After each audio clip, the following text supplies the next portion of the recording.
Hi guys, I hope you're all okay. Today I'm going to film a really quick Q&A because last week I believe I asked over on Twitter and Instagram if there's any questions that you had, and I had a few back, so I thought I'd film a video. Typically the neighbour has just decided to cut his grass, so I'm not sure if that's going to pick up on camera. Fingers crossed it doesn't. Apologies if it does. So the first question is, what's your best advice for a new mum? And the first thing that comes to mind would probably be just to trust your instincts. You as a mum know best. You know what's right for your child and what's right for your family. So just go with whatever you think's right. There's so much pressure on all different types of parenting and so much advice that comes in when you get pregnant. Most of it unwanted, so literally just go with what you think is best for your child, because let's face it, you know them the best. As well as the whole advice and like pressure thing, I think you need to set boundaries. When you first have a baby, everybody wants to visit and everybody wants to come and meet them. Of course, we've all done it. There's a new baby in the family and of course you want to go and see them and have your cuddles, but you need to set boundaries that this is your time with the baby, this is the time that you can come and visit, kind of thing, because otherwise it can get a little bit too much. And when friends of mine tell me that they're expecting or it's coming up to the time when they're due, I'm always like, okay. And I never was like this before, but now I'm like, okay, I'll give you a few weeks, let me know, like even next month when you're settled down, when you're in your routine and you're ready for me to come and visit, because it can be so overwhelming. And you know what, they're only a tiny baby once, and although everybody else wants to see them when they're a tiny baby, essentially they're your tiny baby. Does Harrison have an iPad of his own? If he doesn't, is it easy to manage an iPad in terms of sharing between the both of you? Now Harrison does have his own iPad, but it was never like intentional. It was just one that was in the drawer that Mike never used. We didn't actually go out and buy him an iPad. It's a really old one and it's going to stay like that. Like if it breaks, he won't be getting another one for a while. The whole iPad thing is really controversial, and if you'd asked me before Harrison was born, before I was even pregnant, would my 1-2-year-old have an iPad, I'd have been like, absolutely not. But now it's a lifesaver. We're that family that when we go out for dinner we've got the iPad because it just makes things a lot easier. Harrison uses the iPad for like educational apps and games and stuff, and also YouTube Kids, which is absolutely amazing for him. Actually he's learnt so much from it, like certain words I know that I've not taught him, some animal sounds that I didn't even know, colours and stuff. It's really good for them, and I just think in this day and age, you know, that's what they're growing up with. We didn't have that, so for us it wasn't our normal. And you know, but nurseries and stuff have iPads, so do I think it's right that Harrison has an iPad? Before I would have said no, now like I'm all for it. So the next question is, if you were to give up being cabin crew, what other jobs would you do? Would you just do YouTube or consider something else? Now I've kind of had two main jobs in my life. I worked in customer service and then I worked in cabin crew. So they're my two jobs that I've done, but I've always done vlogging. So if I wasn't doing cabin crew now, then I would definitely be full-time vlogging and YouTube. So yeah, they're the kind of two consistent things that I've always done. So fingers crossed that'll be what I'm doing full-time in the future. Where do you get inspiration for the topic of your videos from?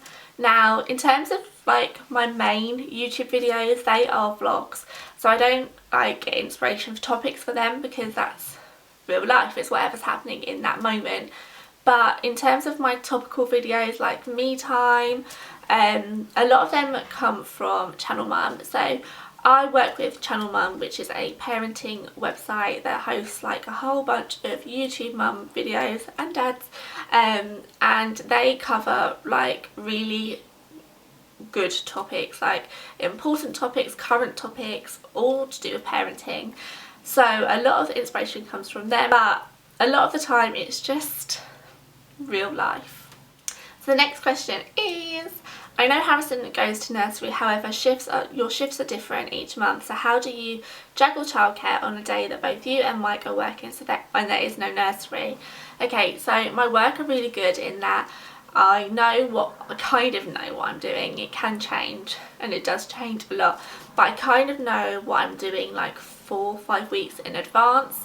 So there's a lot of time to sort out childcare and figure out a plan. Nursery, Harrison goes to on a Tuesday and a Wednesday, and that was just a guess. I figured I'm probably going to be working on those days. Typically it's turned out that I'm off most of them days, but it works out okay because then I focus on like YouTube stuff on them days. But it's difficult. I'm not gonna make out that it's easy. It's really, really hard, and to be honest with you, it's not the best job to do when you are a parent, because it's, you know, it's hard anyway. Throw a child into the mix and wow. But fortunately both Mike and I have got our parents around, so they help out a lot, like a hell of a lot. But it can get difficult. There's times when I feel like I'm going to have a breakdown because there's no childcare sorted, and I don't know what I'm going to do, and I like having a plan, I like structure, but it always works out, and thankfully we haven't had any disasters yet that I can think of. No, actually there's been 1 or 2. I think I've just spotted your fella on MasterChef. Yeah, Mike was in the background on MasterChef last week, I think, like on Celebrity MasterChef, which was quite funny because we didn't know, and I think we was watching Love Island, and so many like tweets and stuff were coming through like, I've just seen Mike, and yeah, that was quite funny. He was like, oh my god. Harrison's favourite meals. Oh well, that is a good question. Who knows? Harrison loves peas and anything beige, so chips, potatoes. That's about it. No, he's getting better, bless him. He does have things like cottage pies. He really likes pasta at the minute, actually, like spaghetti pasta. We call it wiggly worms, and he'll eat it. He likes carbs. He's like his mum. I'm trying to get him to eat more different things. Like when we went to a party a few weeks ago, and like there was dinner there, and he ate a carrot.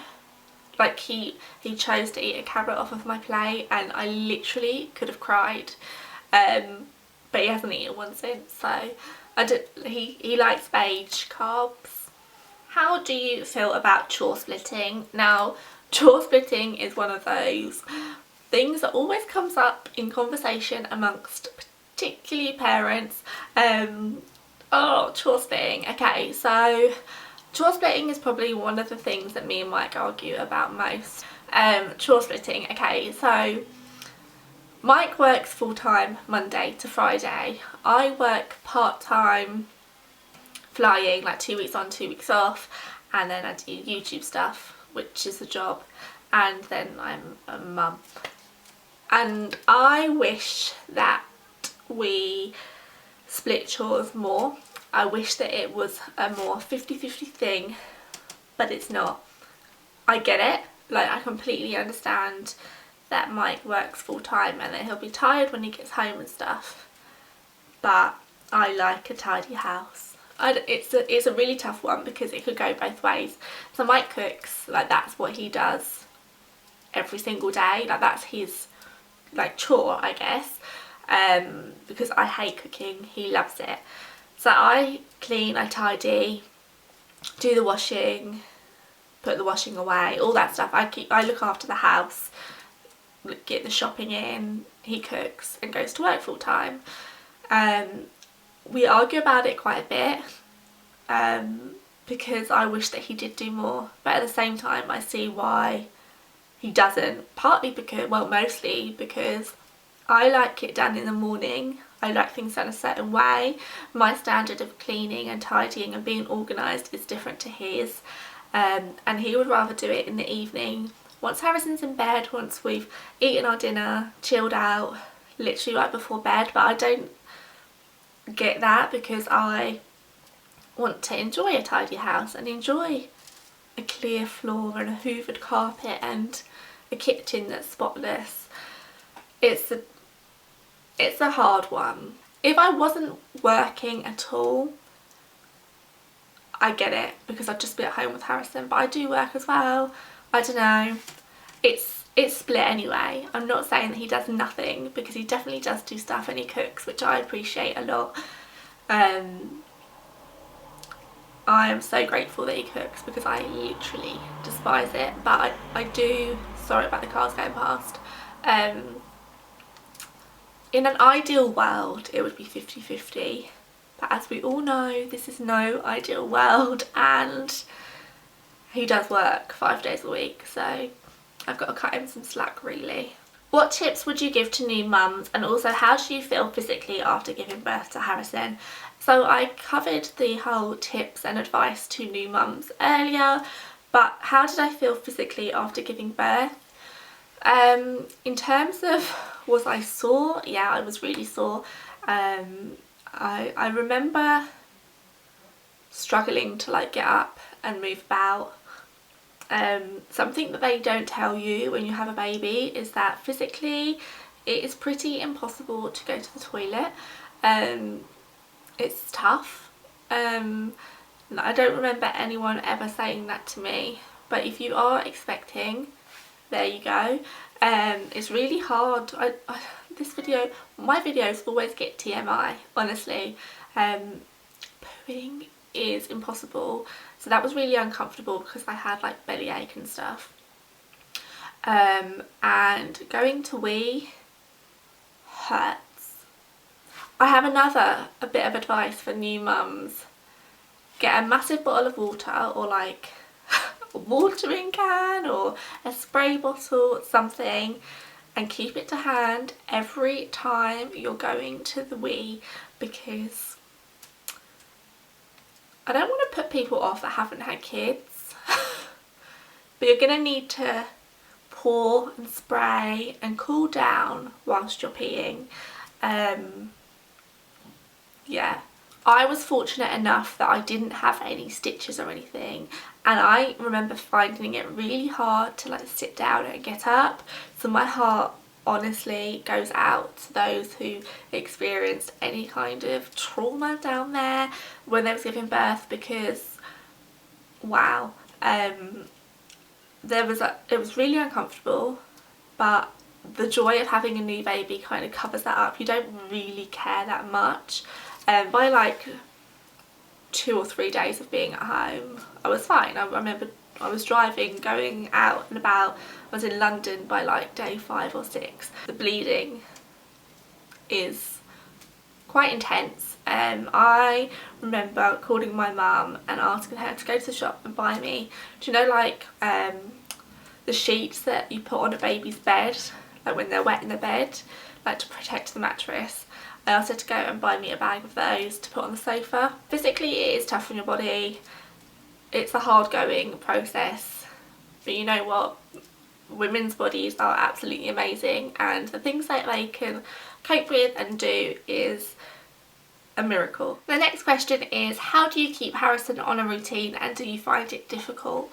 I love a routine. I think I mentioned that earlier. I love structure. I love to know what's happening, but during the day I don't really have that much of a routine for Harrison. So long as he goes to bed on time and wakes up on time, then all is good. The whole rest of the day I'm not too bothered about. It kind of just happens. I'm kind of thinking that he gets his nap in the morning, but I'm fully aware that sometimes that's not going to happen, and one day he is going to drop his naps. He still naps like twice a day sometimes. He's slowly dropping that second nap, but he does still need to sleep at some point. I like it to be in the morning before we've even gone out, so then we've got the whole rest of the day. But you know what, recently he's been taking it at like 2 or 3 in the afternoon, and if that's what he wants to do, then that's fine. Is having a baby as expensive as it sounds? No.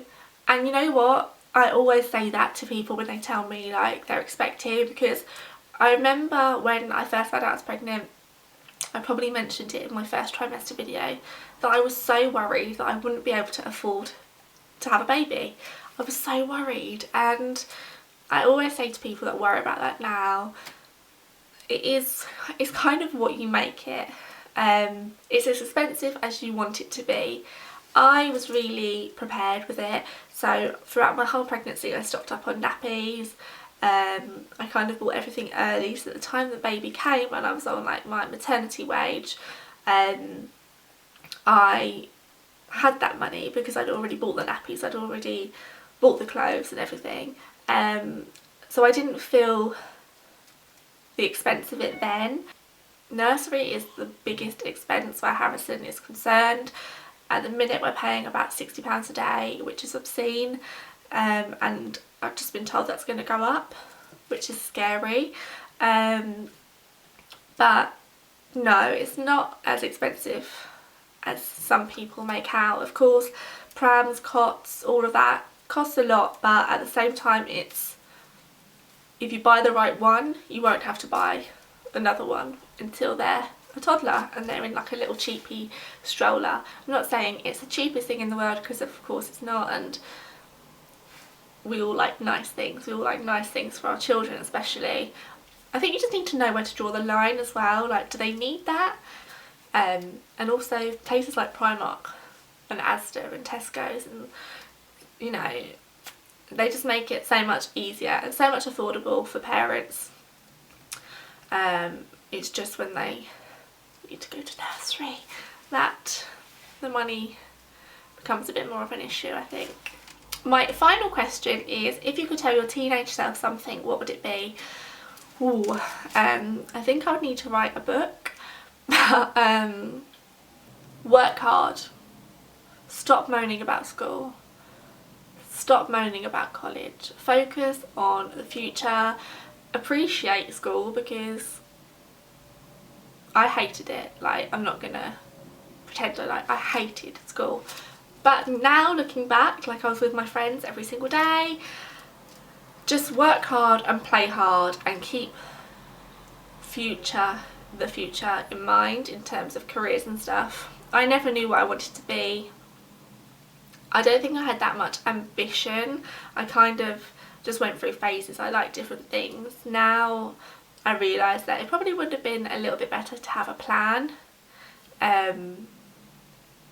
Not like plan to a T or anything, but kind of just have an idea of what I want to do, an idea of what I wanted to do at college, university, all that jazz. I didn't end up going to uni because I didn't know what I wanted to do and stuff.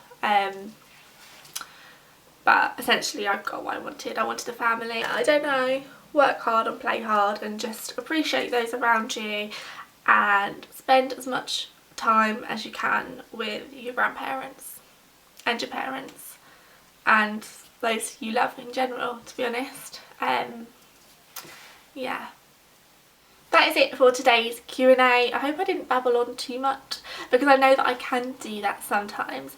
But I hope I answered some of your questions, and if you do have any more, make sure you leave them in the comments box below. Give me a big thumbs up and subscribe, and I'll see you soon. Bye!